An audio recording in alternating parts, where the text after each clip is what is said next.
Hey, welcome to Pie Tales. I'm your host Lloyd, and today I got a special guest as usual. This guest actually is the first guest that, when he pulled up, that was the first time I met him.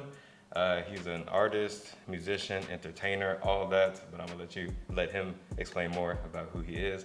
But I got Dende in the Pie Tales studio. Hello. Dende, thanks for showing up. That's your camera right there. If you want to talk to it, talk to me, whatever feels comfortable for you. Yeah, real quick, can you give the people like a brief little information about yourself? Yeah, for sure. My name's Dende. I'm a singer, rapper, producer, instrumentalist from Katy, Texas. Most recently, I've been leaning more into the R&B bag. It's more fun there, but yeah, that's who I am. I would definitely like to hear a little bit more about why it's more fun. But yeah, so this is Pie Tales where we eat desserts. You told me before the show you're not the biggest dessert person, but you said donuts, and I said I could do that.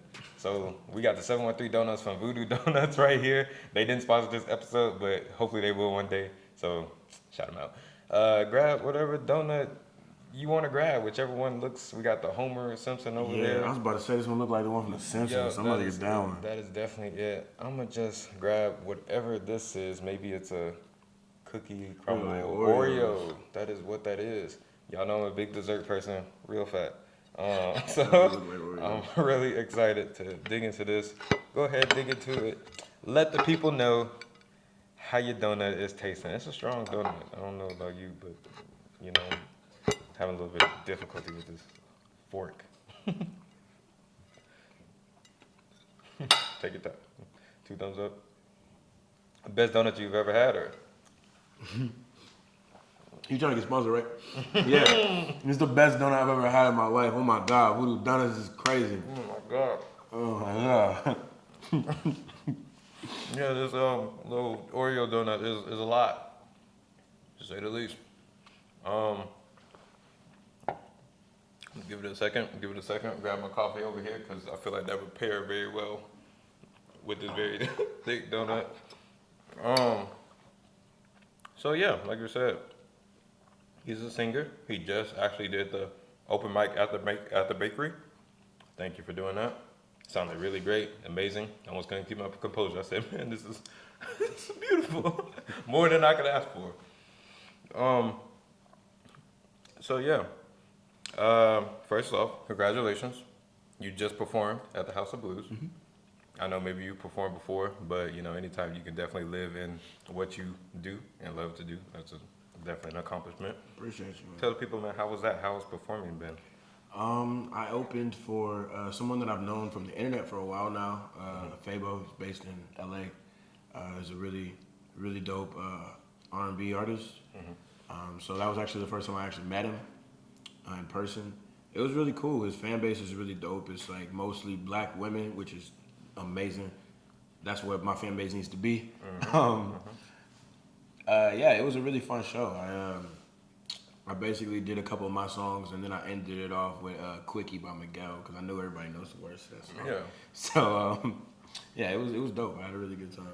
What song from someone else, another artist, do you enjoy singing right now? Random question, but that's what I do. Novocaine by Frank Ocean. I usually put that in my set, and I'll like mix it with one of my songs I have that's not out. It's called Numb. You mix it, meaning Yeah, like I usually when I have the whole band, we'll have the instrumental playing and then the instruments playing over it, and then once we finish my song Numb, we go into Novocaine. It's really I cool. bet that sounds good. Yeah, it's dope. Yeah, It's really cool. yeah, that's what I'm excited for. Excited to hear. Excited to push that type of, atmosphere. All right, so I got a bunch of questions, but first off, can you just like tell the people like where are you from? Katy, Texas. Katy, Texas. Technically, I was born in Austin, but I grew up in Katy. I Katy. moved to Katy when I was 5. So. Okay. How's it living in Katy? Real white. So like, I went to elementary, middle school, and high school in Katy. It was cool. I have no real complaints about Katy because it made me the person that I am today. Okay. I would say I enjoyed my childhood there. All right. It All was right. a good experience. Well, I'm glad to hear that, even if it was maybe around, the other people. The other people is the same. You're gonna get me in trouble. Nah, I'm from Pearland, man. I grew up around everybody, and I definitely love that. So yeah, just to dive a little bit deeper into you, I had to do a little bit of research on Dende because, like I said, this is the first time we met. I literally reached out to him like maybe a week ago, a week and a half or something like that. Um, so he was on another podcast, and I learned that your parents, you just kind of got thrown into playing the drums. Yeah. So they were just like, you like to this or whatever, play the drums. Yeah, my dad was a pastor of a small church, and originally it was like I was in the choir. It was me and my sister in the choir, and then he was like, "We need a drummer, so go play that." And then eventually I was in like middle school band, and then like drumline in high school, so kind of just stuck. Did you really like learning instruments, playing instruments, like, or was it like a work as a child, like coming up your first? When I was put into it, I didn't really want to do it at 1st but by the time I got to high school, I'm like a real like goal-driven person. So when I got to high school, like freshman year, I wanted to be on the snare drum. I wanted to play snare drum. I wanted to be on the snare line, and I didn't make it. I made it on the drum line, but I didn't make it on the snare line. I made it to play bass drum. So that whole like year and the summer after freshman year, I just practiced really hard at being at snare drum, so I could be on that snare line. Yeah. So kind of just like having a goal to like strive towards was cool to me. It's fun. I like that. Yeah. It is work. Everything is Definitely work. is work. Everything that you are trying to do is work. But like if you're having fun, it doesn't really feel like it. Okay, so it was fun. It was enjoyable. Yeah, it was cool. It was enjoyable. Okay, that's great. And I definitely bring up the instruments because I feel like right now, like we, and as we should, it's not a bad thing, but we give a lot of attention to the face, which is normally like the rapper or the singer, the MC. But what's important is kind of like the foundation, which is like the music. So that's why I asked like our other artists, like, what was her favorite instrument? And I'll ask you the same thing: is drums your favorite instrument, or like, what's your favorite instrument? Man, honestly, it's probably between. So in my band, I would say in like live setting, my favorite instrument is probably gonna be the guitar. Okay. But just favorite instrument ever is gonna be saxophone. I love the saxophone. Oh yeah, man, that saxophone. It It's a holds a great lot of weight in the Baptist church, man. It's a great instrument. Man, It's a good great Lord. instrument. That's what's up. Aaron Hall has this song, "Sex You Down," but it's "Don't Be Afraid," and that saxophone in there, man, goes so crazy. I love the saxophone. Saxophone, that's what's up. So gather my thoughts real quick. You say you love the saxophone. You're an artist. You said playing the other day was it was a good performance. House Blues, really like that. You enjoyed instruments coming up. That's good to hear. And now you're pursuing singing and just music professionally. So a few questions I have around that is how is it, I guess, being an artist in Houston? How was it initially, the thought process behind saying I want to do music professionally? Like, what was that process like? So I started like trying to pursue it 2013, 2014, Okay. What and years I were you? wasn't here. Like, High school, college? it was like right after high school. Okay. I was a freshman in college, and I wasn't living here. I was living in a small town in Texas, Brownwood, and there was no real shows. It was like talent shows at school. It wasn't really anything. And then sophomore year of college, I lived in Atlanta, so there was a bunch of events to go to. I'm sure. And I would go to like rap stuff though. Like I was singing, but like I would rap a lot because that was the only real platform that they had there. Here, when I came back to Houston, it was kind of just like, as they shouldn't have. Like they weren't trying to book me because they didn't know who I was. Like nobody knew who I was. Okay. So like they weren't really trying to book me for anything. So I had to like throw my own stuff. Like I would have events inside of clothing stores. Okay. I would do shows in parking lots. I did like 2 shows in East End Barbershop. Okay. So were you reaching out to the barbershop, like, or? They reached out to me the second time. Okay. So it was a little bit of back and forth. Yeah. But you actually had to be like, hey, I'm this guy. What can you do for me? No, Like you have to put I wanna yourself come out there. do a show. Yeah, I was literally popping up on play. Like I had my first album. My album release was at a store called Club Never, and it was just a store that I liked. And I was like, hey, can I throw an event here? And they were like, sure. Just have to ask the question. Huh? Yeah, I mean, Yeah. I always it's closed mouths don't get fed. But sure. like my other motto, I learned from the 1 year that I went to Clark. It's their school motto is find a way or make one. So if you can't find a way, make one. Yeah. And that's something that's stuck with me forever. Like y'all don't want to book me, cool. I'm gonna do it myself. That's a great mindset. That's definitely a mindset I would love for the kids or the people younger than us to take on, or even our age or older. Like I had to, pushing, I guess, my brand and talking to people at dessert shops. Like I have to just do it. Yeah, Just cool. you just have to do it. Like you said, closed mouths don't get fed, and don't nobody know you unless you introduce yourself. So Thanks. no, that's something you just have to do. So then, yeah, being an artist in Houston, is it easy collabing with other artists? I mean, in a sense, I'm an artist, and that was, I mean, in a week we did this. So is it normally that easy? Say if you need like a musician, is it easy to reach out? Is there a network here? There's a big yet small network of artists and instrumentals and stuff. Like pretty much everybody knows each other if you go outside. Yeah. Like if you go outside, you know everybody. Like, Okay. There's a couple of events that are happening almost every day in music in Houston. Like a couple of them are thrown by my keyboard player John and BK. Shout out to him. It's not really that. It's not. I wouldn't say it's not hard to work with people, but like if you just put yourself out there, like I said, closed mouths don't get fed. If you put yourself out there, you talk to people, you get to know them. It's not really that hard to make something happen here. Okay. So yeah, I feel like it's definitely important for, and to preface it, like, I'm in my 20s. I'm living in the city. Like, if there was any time for the city to be lit, it should be now. If there's any time for us to have all the events to go to, it'd be safe, positive, and a great atmosphere, should be now. So that's why I'm definitely trying to find everybody that's on that same type of mission vibe, and be like, hey, where y'all gonna be at? Like, and always definitely have a move. Like I feel like every day of the week, and there's probably stuff going on, and people should know about it, and people should be able to like attend it. So I definitely feel like that's important. It's just another reason why I'm doing this. So you said you can work with people. It happens. It's good. You said for your album, you had the album party or the album release party at Clothing Store. Was that the first album?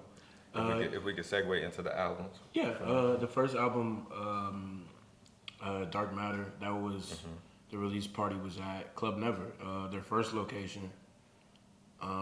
Basically, right before that, that was when I was just going to like open mics and events like that almost every day of the week. This was a couple years ago.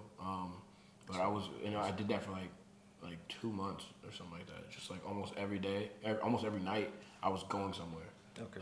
And I would go to open mics, I would sing, and then I was getting fans like that. And then I threw an event. That was the first like time I had like an album release. So I threw an event and I just like kind of posted about it and I sent it to a bunch of people.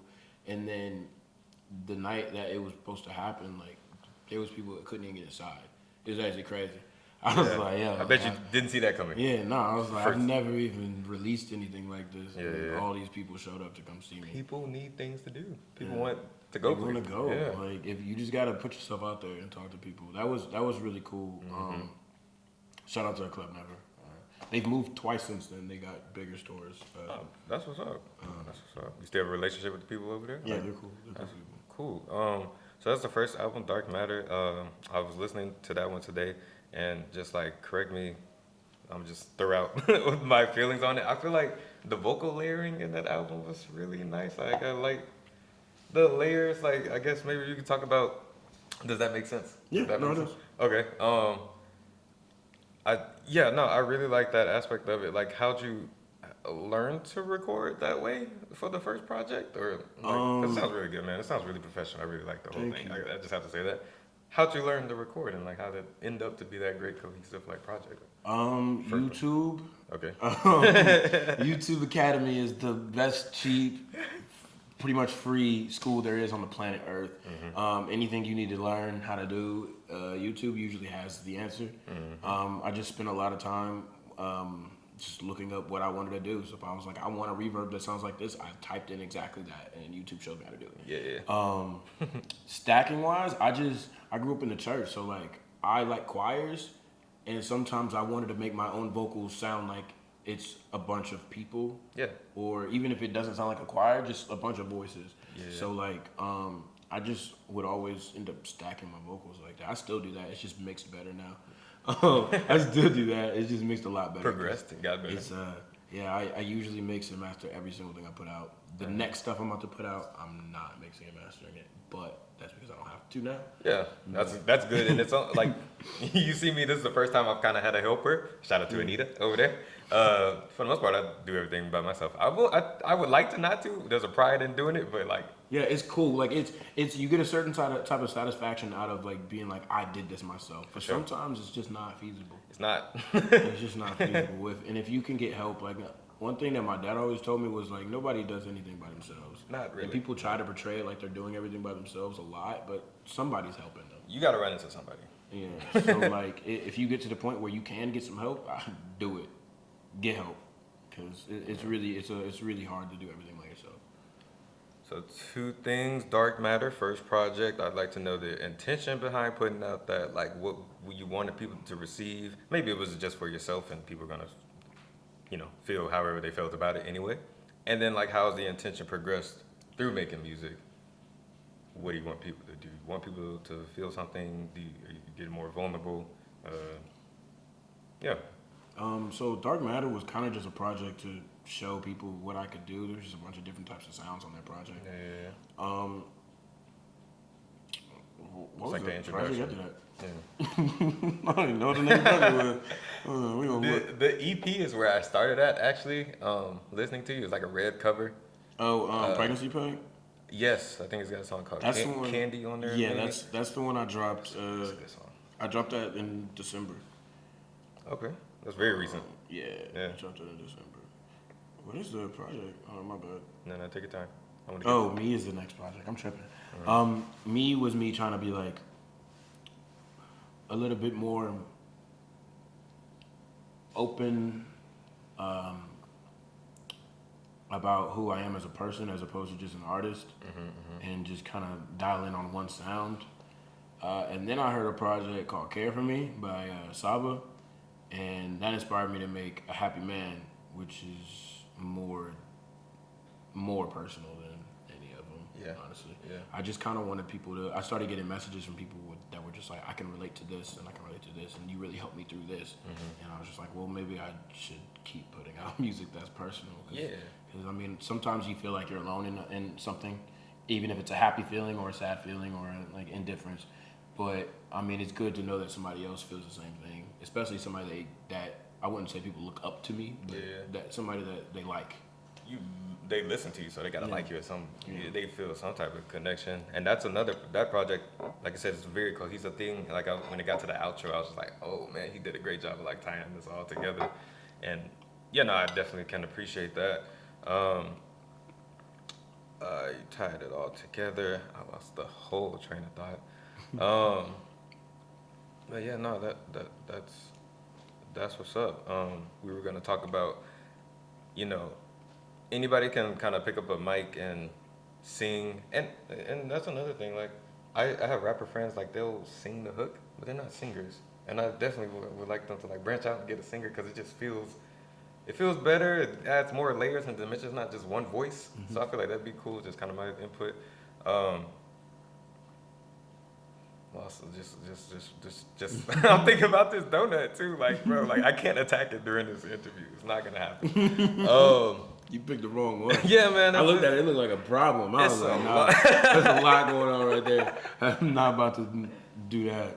Then I got braces. That was gonna get everywhere. That was gonna look bad. Nah, you were smart, bro. Like I'm gonna fight it after this podcast. But what I was saying was, like, Anita brought up before the podcast is kind of like, I feel like music right now is a kind of, I wouldn't want to say oversaturated. Like that sounds kind of bad, but no, it's it is definitely a heavily saturated market where it's just like if you want to sing, you can sing. You can add whatever to do it. If you want to rap, you can rap. You pick up your stuff. It don't gotta be. It's really no bad. I mean, you could say something is bad, but somebody might like it. So like, what keeps you going? Do you want to be the best? What keeps you going in this market that's very saturated? One, that's the only thing I'm good at. Two,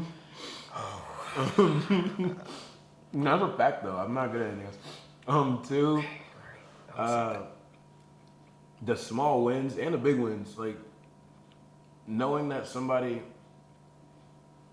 that even though you don't know, like I said before, reaches out and they're just like, this really helped me through something. That makes me go, okay, word, I'm doing something. Even if 10 people are listening, or if 10,000 people are listening, somebody's getting something from that. And then big wins, like this year, I performed my first festival. I opened for Erykah Badu, Lucky Day, Miguel, Wale. Yeah. Like it was crazy. Just to be amongst those names. Yeah, it was ridiculous. Yeah. And then literally 2 weeks ago, I went to one of my favorite artists, Boogie. I don't know if you know who Westside Boogie is. Yeah. But I went to his concert here, and I was hanging out with them after. Like we went to their Airbnb. They had like an after party, and he didn't say anything to me the whole time at the show. Like I was backstage and stuff. He didn't say anything to me. And then we got back to that house, and he came down. I was playing ping pong with my friend Miz, and he came downstairs, and he was like, "What's your name?"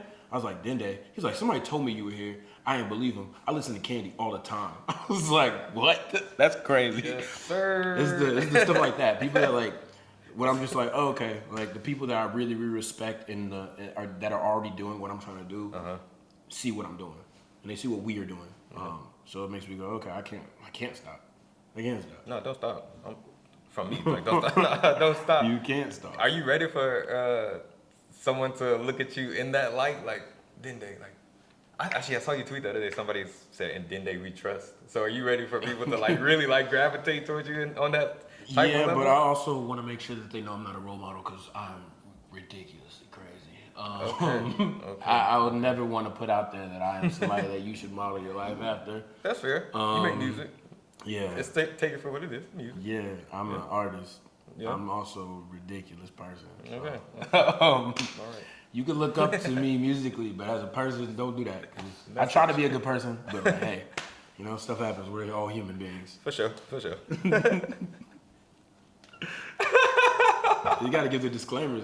Yeah. You do the right thing. That's very responsible of you. I commend that. But no, I'm definitely glad to ask that question because hopefully you come back one day and and you'll be, huge, and hopefully I'll be huge. But something you said, the small wins. Literally, when I told you, this started for me being on Snapchat telling stories. One of my homeboys in class, he was showing somebody what I was doing, like on Snapchat. He said, "Lord," like he broke it down to the person, and he was busting out laughing. I was just like, bro, like he likes it that much. So I'm doing something. Yeah, I mean, it's not the biggest thing, but it's definitely something. And now I'm doing this. I'm talking to you because of him. It really is those. A lot of people overlook those. Once you start getting to higher heights, a lot of people like start overlooking the small things, and they're just like, "Yeah, but I need more." They're just like, those are the original things that were keeping you doing it. So why are you overlooking them? Yeah. Thank you. I'm glad you said that. Yeah, I'm always remember that. Stay true to my fan base. But yeah, man, I think I've kept you in here long enough. It was definitely great to get to meet you. I'm glad you came on this podcast. You said a lot of great things. I can't wait to really dive deeper into all the work. Can't wait for all the future projects. Do you have anything coming up recently? Or any in the I have some future? stuff. I have some stuff coming. I'm not gonna say when, but I have some stuff.